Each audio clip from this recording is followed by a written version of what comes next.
पदाधिकारीगण, शक्ति केंद्र के सभी संयोजकगण, उपस्थित बहन और भाइयों, उत्तर प्रदेश के इस प्रथम शक्ति केंद्र संयोजकों के सम्मेलन में मैं भारतीय जनता पार्टी के राष्ट्रीय अध्यक्ष माननीय नितिन नवीन जी का, राष्ट्रीय संगठन महामंत्री माननीय बीएल संतोष जी का आप सबकी ओर से हृदय से स्वागत करता हूं, अभिनंदन करता हूं। आप में से हर कार्यकर्ता इस बात को जानता है कि 25 दिसंबर भारत के पूर्व प्रधानमंत्री श्री अटल बिहारी वाजपेयी जी की जन्म शताब्दी वर्ष के अवसर पर देश के यशस्वी प्रधानमंत्री आदरणीय श्री नरेंद्र मोदी जी ने इस राष्ट्र प्रेरणा स्थल को राष्ट्र को समर्पित किया था। ये राष्ट्र प्रेरणा स्थल वही स्थल है जहां पर भारत को भारत की आत्मा से परिचित कराने वाले स्वतंत्र भारत के 3 महान विभूतियों की जीवन दर्शन पर आधारित उनकी 65 फुट ऊंची प्रतिमाओं के साथ साथ निरंतर प्रेरणा प्रदान करने वाले इस म्यूजियम के माध्यम से देश को और वर्तमान पीढ़ी को एक नई प्रेरणा प्रदान हो रही है। बहन और भाइयों, डॉक्टर श्यामा प्रसाद मुखर्जी भारत की आजादी के आंदोलन के दौरान एक ऐसा नाम जिन्होंने अंग्रेजों की कुटिलता के खिलाफ बंगाल के विभाजन का विरोध करते हुए उस आंदोलन का हिस्सा बनते हुए पूरे बंगाल को पाकिस्तान में देने की साजिश को विफल करने का कार्य किया था। आज का जो बंगाल है, वेस्ट बंगाल है, अगर यह आज भारत के अंदर है और वहां हिंदू सुरक्षित है, इसका श्रेय जाता है डॉक्टर श्यामा प्रसाद मुखर्जी को। आज कश्मीर भारत के अंदर जिस रूप में है, कश्मीर में धारा 370 समाप्त हुई है, श्रद्धेय प्रधानमंत्री श्री नरेंद्र मोदी जी के कारण, माननीय गृह मंत्री श्री अमित शाह जी के कारण, लेकिन प्रेरणा पुंज हैं डॉक्टर श्यामा प्रसाद मुखर्जी जी। उन्होंने 1953 में कश्मीर के लिए धारा 370 समाप्त करने के लिए अपने आप को बलिदान किया था। एक देश में 2 प्रधान, 2 विधान, 2 निशान नहीं चलेंगे का नारा देते हुए उन्होंने परमिट सिस्टम का विरोध किया था और कहा जम्मू कश्मीर भी भारत का हिस्सा है और इस पर शेष भारत का कानून बराबर लागू होना चाहिए। वह सपना साकार हुआ है जब प्रधानमंत्री मोदी जी ने कश्मीर में धारा 370 समाप्त करके श्रद्धेय डॉक्टर श्यामा प्रसाद मुखर्जी के सपने को साकार किया। याद करें, भारतीय जनता पार्टी का कार्यकर्ता हो या भारतीय जनसंघ का कार्यकर्ता, सदैव एक ही नारा हमेशा लगाता था, जहां हुए शहीद मुखर्जी वह कश्मीर हमारा है। ये नारा केवल नारा नहीं था, ये भारतीय जनता पार्टी की वैचारिक प्रतिबद्धता का प्रतीक था और उस सपने को साकार किया है प्रधानमंत्री मोदी जी के नेतृत्व में भारतीय जनता पार्टी की सरकार ने। कार्यकर्ता बहनों और भाइयों, आज आप देश के अंदर देखते होंगे गरीब कल्याणकारी योजनाएं जो भी बन रही हैं, प्रधानमंत्री मोदी जी के नेतृत्व में पिछले 12 वर्षों के अंदर जितनी भी वेलफेयर की स्कीम चली है, चाहे वह प्रधानमंत्री गरीब कल्याण अन्न योजना हो, प्रधानमंत्री उज्ज्वला योजना हो, प्रधानमंत्री स्वास्थ्य बीमा की आयुष्मान भारत की योजना हो, प्रधानमंत्री आवास योजना हो, स्वच्छ भारत मिशन हो, जीवन ज्योति बीमा योजना हो, जीवन सुरक्षा बीमा की योजना हो, यह देश के बिना भेदभाव के अंतिम पायदान पर बैठे हुए गरीब के लिए समर्पित है।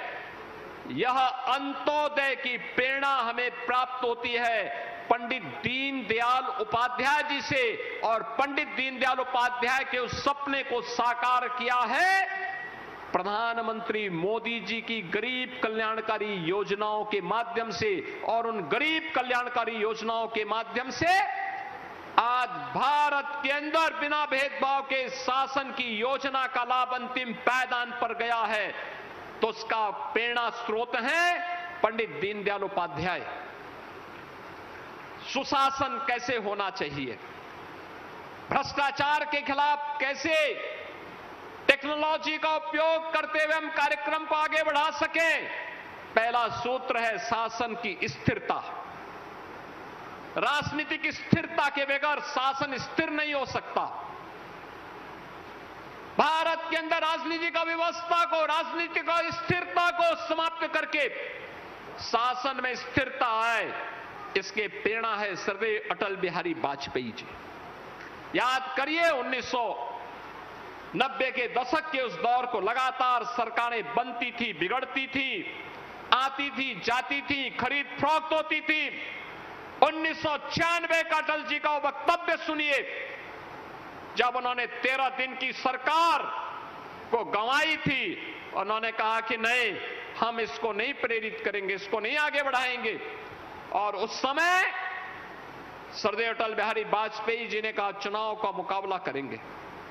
98 से लेकर के 2004 तक देश के अंदर एक स्थिर सरकार देकर के, राजनीतिक स्थिरता के दौर को भारत के अंदर ला करके फिर सुशासन का एक मॉडल उन्होंने दिया। सुशासन का मॉडल जो डॉक्टर श्यामा प्रसाद मुखर्जी और पंडित दीनदयाल उपाध्याय जी की प्रेरणा से आगे बढ़ा था, आज वह देश के अंदर प्रधानमंत्री मोदी जी के नेतृत्व में एक साथ, चाहे वह डॉक्टर श्यामा प्रसाद मुखर्जी का भारत की एकता का संदेश हो, चाहे वह पंडित दीनदयाल उपाध्याय जी का अंत्योदय की प्रेरणा हो, चाहे वह सर्वदेव अटल बिहारी वाजपेयी जी के सुशासन का मॉडल हो, या अगर किसी ने किया है तो आज देश के यशस्वी प्रधानमंत्री श्री नरेंद्र मोदी जी के नेतृत्व में हमने नए भारत के अंदर देखा है। हमारी पीढ़ी सौभाग्यशाली है कि हमने मोदी जी के भारत की सुरक्षा के मॉडल को, वैश्विक मंच पर भारत की बढ़ी हुई प्रतिष्ठा के इस मॉडल को, भारत की सुरक्षा के मॉडल को, विकसित भारत की संकल्पना के साकार होते हुए मॉडल को आज हम देख रहे हैं, उसको आत्मसात कर रहे हैं। और विरासत और विकास का मॉडल कैसे हो सकता है, इसका केंद्र बिंदु बनाया है प्रधानमंत्री जी ने भारत के हृदय स्थल के रूप में जाने जाने वाले उत्तर प्रदेश को। पिछले 9 वर्ष के अंदर उत्तर प्रदेश के अंदर डबल इंजन की सरकार ने प्रधानमंत्री मोदी जी के उस मॉडल को यहां अक्षर से उतारने का काम किया है। कोई सोचता था आज से 9 वर्ष पहले काशी में काशी विश्वनाथ हम इतना भव्य बन जाएगा? कोई सोचता था अयोध्या में श्री राम जन्मभूमि और अयोध्या नगरी इतनी सुंदर हो जाएगी कि त्रेता युग का स्मरण कराएगी? कोई सोचता था मां विंध्यवासिनी का धाम इतना सुंदर बन जाएगा? कोई सोचता था उत्तर प्रदेश में भव्य और दिव्य कुंभ ऐसे होगा? कोई सोचता था नैमिषारण्य की सुंदरता ऐसे होगी? कोई सोचता था कि वृंदावन और मथुरा में भी द्वापर युग का स्मरण होता हुआ दिखाई देगा? कोई सोचता था सुखतीर्थ फिर से त्रेता युग का स्मरण कर द्वापर युग का स्मरण कराएगा? आज ये सब डबल इंजन की भारतीय जनता पार्टी की सरकार करा रही है। विरासत भी है तो विकास का model, infrastructure, world class infrastructure, highway, railway, metro, inland waterway, rapid rail, इस सब का मॉडल आज यूपी के अंदर मैन्युफैक्चरिंग के एक हब के रूप में यूपी का बढ़ती हुई ताकत। हमारे पास अगर हम ड्रोन बना रहे हैं तो हम ब्रह्मोस मिसाइल भी बना रहे हैं। यही अंतर है। 2017 के पहले पिछली सरकारें माफिया पालती थी, हर जिले में अपने गुर्गों से कट्टा और बम बनवाते थे लूटपाट करने के लिए, और आज हम देश की सुरक्षा के लिए ब्रह्मोस मिसाइल बना रहे हैं लखनऊ में। हमारे लिए राष्ट्रीय सुरक्षा महत्वपूर्ण थी, उनके लिए अपना लूट तंत्र मजबूत करना महत्वपूर्ण था, और उसके लिए वे लोग लगे रहे। ये वे लोग हैं जिनकी अपनी कोई विचारधारा नहीं।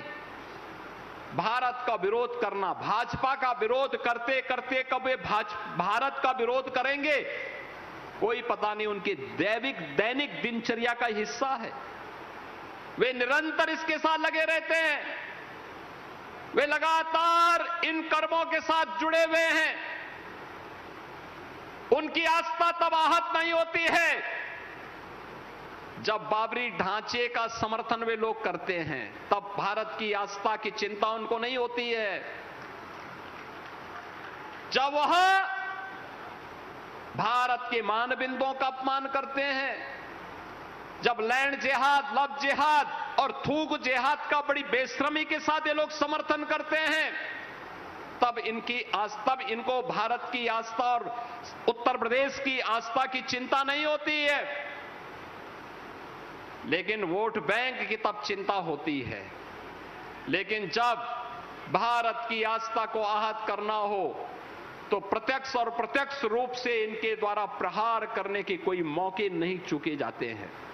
बहनों और भाइयों, हम सबको याद रखना होगा, आज जो विकास दिखाई दे रहा है, आज जो सुरक्षा का मॉडल है, आज जो सुशासन का मॉडल है, और जिस प्रकार से डबल इंजन की सरकार समाज के प्रत्येक तबके के लिए, क्या वो युवा हो, क्या वह आधी आबादी बहन और बेटियों के स्वावलंबन और सुरक्षा से जुड़ा हुआ मुद्दा हो, क्या वह अन्नदाता किसान हो या गरीबों तक शासन की योजना का लाभ बिना भेदभाव के उपलब्ध करवाने का कार्य बिना रुके हुए, बिना डिगे हुए, बिना झुके हुए, बिना थके हुए निरंतर पहुंचाने का कार्य कर रही है।